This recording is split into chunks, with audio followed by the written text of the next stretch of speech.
হরে কৃষ্ণ। নমস্কার বন্ধুরা, সুখের দিশা চ্যানেলে আপনাদেরকে জানাই স্বাগত। আজ আমরা কথা বলবো এক অত্যন্ত পবিত্র ও ফলদায়ক একাদশী সম্পর্কে, ষটতিলা একাদশী। এই একাদশীতে তিলের বিশেষ মাহাত্ম্য আছে। শাস্ত্র মতে এই দিনে তিল দিয়ে স্নান, দান ও পূজা করলে নাকি জন্ম জন্মান্তরের পাপ নাশ হয় এবং ভগবান বিষ্ণুর কৃপায় সংসারে আসে সুখ, শান্তি ও সমৃদ্ধি। এই ভিডিওতে আমরা জানব ষটতিলা একাদশী ব্রত মাহাত্ম্য, এর পেছনের ব্রত কথা এবং পূজাবিধি ও সময়সূচি। বন্ধুরা, ভিডিওটি শেষ পর্যন্ত অবশ্যই দেখবেন। তাহলে এবার শুরু করি। মাঘ মাসে কৃষ্ণপক্ষের ষটতিলা একাদশী মাহাত্ম্য ভবিষ্যৎ পুরাণে বর্ণিত আছে। যুধিষ্ঠির মহারাজ বললেন, হে জগন্নাথ, মাঘ মাসের কৃষ্ণপক্ষের একাদশী তিথির নাম কি, বিধিই বা কি এবং তার কি ফল সবিস্তারে বর্ণনা করুন। তদুত্তরে ভগবান বললেন, হে রাজন, এই একাদশী ষটতিলা নামে জগতে বিদিত। একসময় দালব্য ঋষি মুনিশ্রেষ্ঠ পুলস্তকে জিজ্ঞাসা করেন, মর্তলোকে মানুষেরা ব্রহ্ম হত্যা, গোহত্যা, অন্যের সম্পদ হরণ ইত্যাদি পাপকর্ম দ্বারা নরকে গমন করে, যাতে তারা নরকগতি থেকে রক্ষা পায় তা যথাযথভাবে আমাকে উপদেশ করুন। অনায়াসে সাধন করা যায় এমন কোনো কাজের মাধ্যমে যদি তাদের এই পাপ থেকে উদ্ধারের কোনো উপায় থাকে তবে তা বলুন। ঋষি পুলস্ত বললেন, হে মহাভাগ, তুমি একটি গোপনীয় উত্তম বিষয়ের প্রশ্ন করেছ। মাঘ মাসে সূচি, জিতেন্দ্রিয়, কাম, ক্রোধ আদি শূন্য হয়ে স্নানের পর সর্বদেবেশ্বর শ্রীকৃষ্ণের পূজা করবে। পূজাতে কোনো বিঘ্ন ঘটলে কৃষ্ণ নাম স্মরণ করবে। রাত্রিতে অর্চনান্তে হোম করবে। তারপর চন্দন, অগুরু, কর্পূর ও শর্করা প্রভৃতি দ্বারা নৈবেদ্য প্রস্তুত করে ভগবানকে নিবেদন করবে। কুষ্মাণ্ড, নারকেল অথবা 100 গোভাগ দিয়ে অর্ঘ্য প্রদান করবে। কৃষ্ণ কৃষ্ণ কৃপালুস্তম গতিনাং গতির্ভব ইত্যাদি মন্ত্রে শ্রীকৃষ্ণের পূজা করবে। কৃষ্ণ আমার প্রতি প্রীত হন এই বলে যথাশক্তি ব্রাহ্মণকে জলপূর্ণ কলস, ছত্র, বস্ত্র, পাদুকা, গাভী ও তিল দান করবে। স্নান দানাদি কার্যে কালো তিল অত্যন্ত শুভ। হে দ্বিজোত্তম, ওই প্রদত্ত তিল থেকে পুনরায় যে তিল উৎপন্ন হয় তত বছর দানকারী স্বর্গলোকে বাস করে। তিল দ্বারা স্নান, তিল শরীরে ধারণ, তিল জলে মিশিয়ে তা দিয়ে তর্পণ, তিল ভোজন এবং তিল দান, এই 6 প্রকার বিধানে সর্বপাপ বিনষ্ট হয়ে থাকে।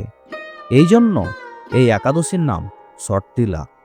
হে যুধিষ্ঠির, একসময় নারদ এই ষটতিলা একাদশীর ফল ও ইতিহাস সম্পর্কে জানতে চাইলে যে কাহিনী আমি বলেছিলাম তা এখন তোমার কাছে বর্ণনা করছি। পুরাকালে মর্তলোকে এক ব্রাহ্মণী বাস করত। সে প্রত্যহ ব্রত আচরণ ও দেবপূজা পরায়ণা ছিল। উপবাস কমে তার শরীর অত্যন্ত ক্ষীণ হয়ে গিয়েছিল। সেই মহাসতী ব্রাহ্মণী অন্যের কাছ থেকে দ্রব্যাদি গ্রহণ করে দেবতা, ব্রাহ্মণ ও কুমারীদের ভক্তিভরে দান করত, কিন্তু কখনো কোনো ভিখারিকে ভিক্ষাদান ও ব্রাহ্মণকে অন্নদান করেনি। এইভাবে বহু বছর অতিক্রান্ত হলো। আমি চিন্তা করলাম, কষ্টসাধ্য বিভিন্ন ব্রত করার ফলে এই ব্রাহ্মণীর শরীরটি শুকিয়ে যাচ্ছে।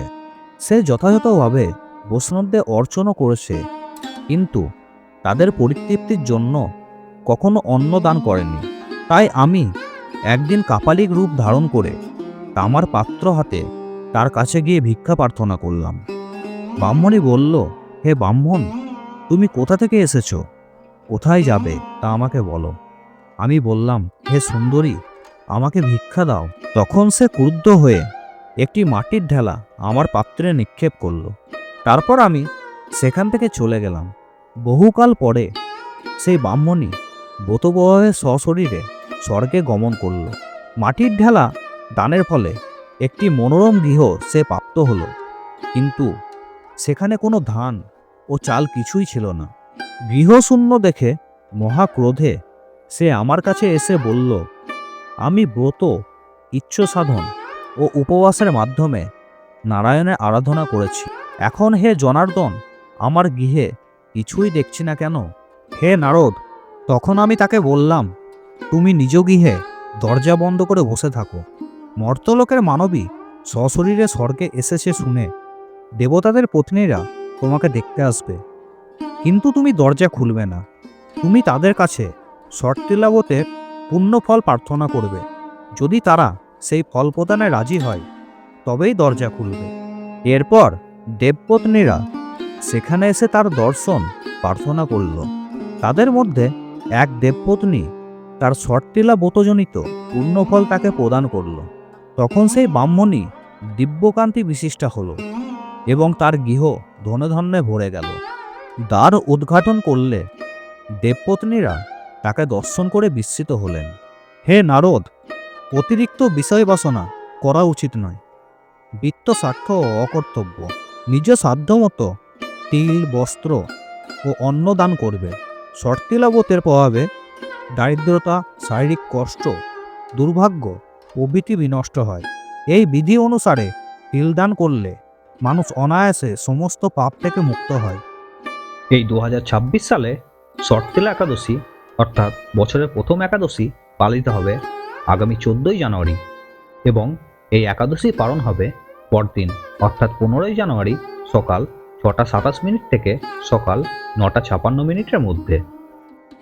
এই একাদশী ব্রত যারা পালন করবেন তারা আগের দিন নিরামিষ আহার গ্রহণ করে একাদশীর দিন খুব সকালে ঘুম থেকে উঠে স্নান সেরে ঠাকুরঘর পরিষ্কার করে নিন। এরপর ঠাকুরঘরে ভগবান নারায়ণের একটি ছবি রেখে ঠাকুরের সামনে ব্রতের সংকল্প নিন। ভগবান নারায়ণের পুজোর জন্য হলুদ ফুল, হলুদ মিষ্টি, তুলসী পাতা এবং সুপারি দিয়ে নৈবেদ্য প্রস্তুত করুন। এরপর যথাসাধ্য বিধি অনুসারে ভগবান নারায়ণের পুজো করুন। পুজো শেষে অবশ্যই সংসারে মঙ্গল কামনার জন্য ব্রতকথা পাঠ করবেন কিংবা শ্রবণ করবেন। যারা এই একাদশীর ব্রত উপবাস রাখতে অসমর্থ তারা যেন এই দিন ভুল করেও অন্ন এবং লবণ গ্রহণ করবেন না। তাহলে বন্ধুরা, আপনাদের সকলকে এই শর্তিলা একাদশীর শুভেচ্ছা জানিয়ে আজকে ভিডিওটি আমি এখানেই শেষ করলাম। ভিডিওটি ভালো লাগলে অবশ্যই লাইক, শেয়ার এবং কমেন্ট করবেন।